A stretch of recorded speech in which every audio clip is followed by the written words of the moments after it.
Hello दोस्तों, स्वागत है आप सभी का एनिमे क्लास वाईटी पे। तो अब तक हमने देखा कि काइजू नंबर 9 डायरेक्टर इशाओ को हराकर काइजू नंबर 2 की पावर हासिल कर चुका है और इसी वजह से वो अब और भी ज्यादा पावरफुल हो गया है, जिसकी वजह से वो अब काफका को भी टक्कर दे रहा था। लेकिन क्या अब काफका और ज्यादा स्ट्रॉन्ग होके काइजू नंबर 9 को हरा पाएगा या फिर काइजू नंबर 9 उसे भी एब्जॉर्ब करके पूरी दुनिया को तबाह कर देगा? तो चलिए बिना किसी देरी के अब हम बढ़ते हैं हमारी कहानी की ओर। यहाँ पे काफका और गेन काइजू नंबर 9 को रोकने की पूरी कोशिश करते हैं, पर दूसरी तरफ किकोरू बहुत ही घायल होती है और साथ ही शौक में भी, जो मनी मन अपने आप को कहती है कि इस काइजू नंबर 9 ने मेरे पापा को मार दिया और मैं कुछ भी नहीं कर पाई। तभी काइजू नंबर 9 काफका और गेन दोनों पर भारी पड़ता है और उन्हें जोर से दूर फेंक देता है एंड वो फिर से उड़ने लगता है। पर अचानक उसका एक हाथ गिर जाता है क्योंकि उसकी बॉडी अभी भी अनस्टेबल होती है। इस बात का फायदा उठाकर गेन उसके कटे हुए हाथ पर अटैक कर देता है। दूसरी तरफ काफका भी काइजू नंबर 9 को डैमेज करने लगता है और साथ ही अपने फुल फोर्स का यूज करके काइजू नंबर 9 को दूर फेंक देता है।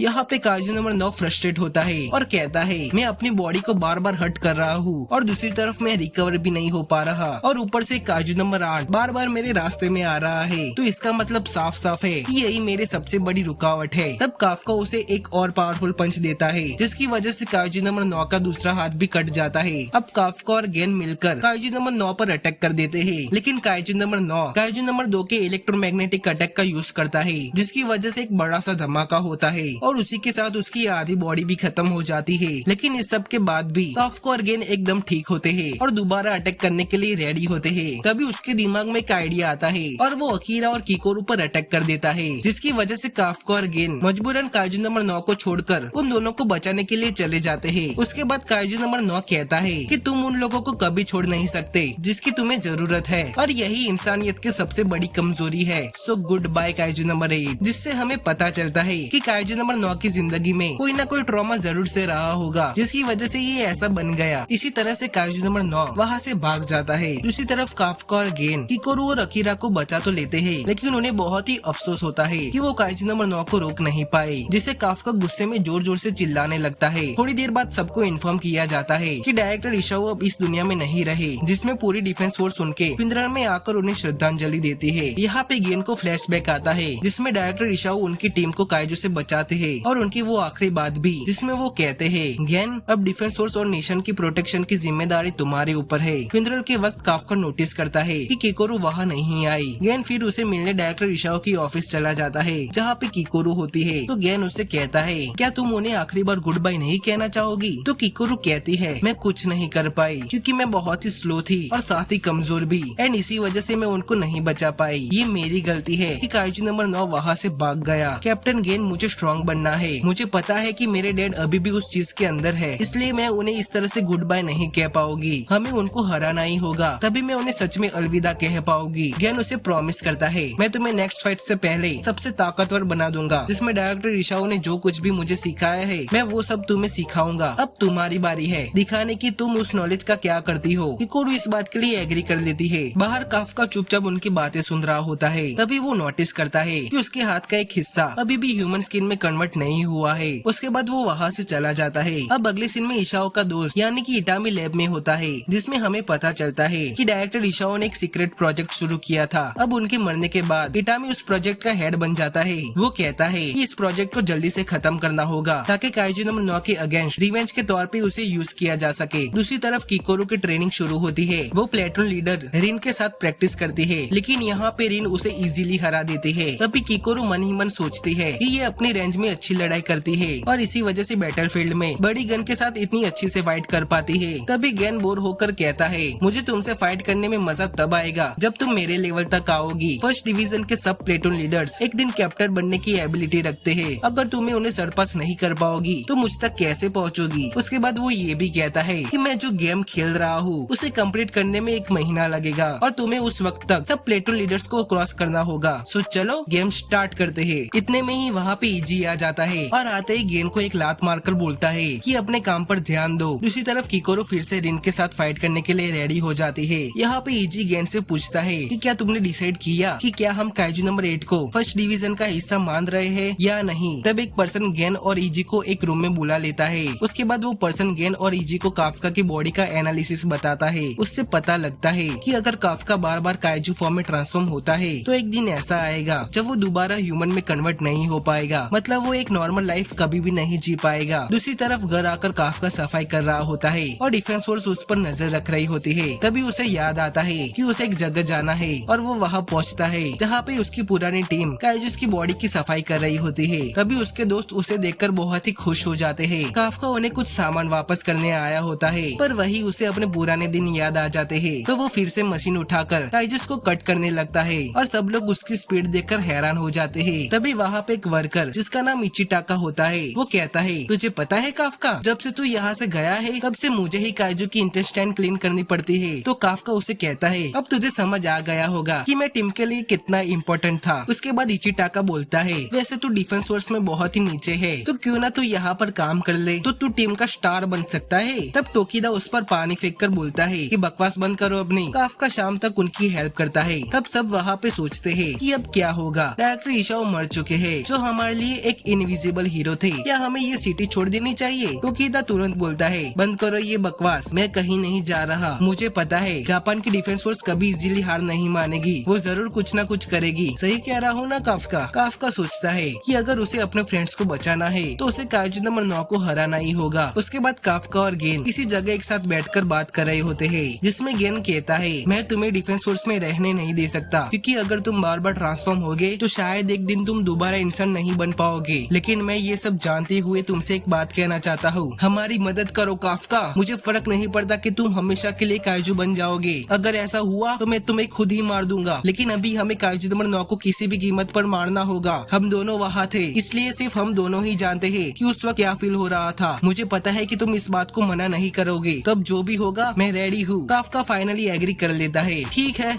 चलो अब डिफेंस फोर्स की बारी है। और इसी के साथ सभी लोग काइजू नंबर 9 के खिलाफ आने वाली फाइट के लिए तैयारी करने लगते हैं। दूसरी तरफ वाइस कैप्टन होशिना काइजू नंबर 10 की बची हुई बॉडी को देखने जाते हैं। और दोस्तों इसी के साथ हमारा ये एपिसोड खत्म होता है। तो आज के लिए बस इतना ही। अगर वीडियो पसंद आए तो इसे लाइक कर देना, और साथ ही आप इस चैनल पर नए हो तो इस चैनल को भी सब्सक्राइब कर देना। मैं बहुत ही जल्द मिलूंगा इसके अगले वाले पार्ट में, तब तक के लिए खुश रहिए और एनीमे देखते रहिए। जय हिंद।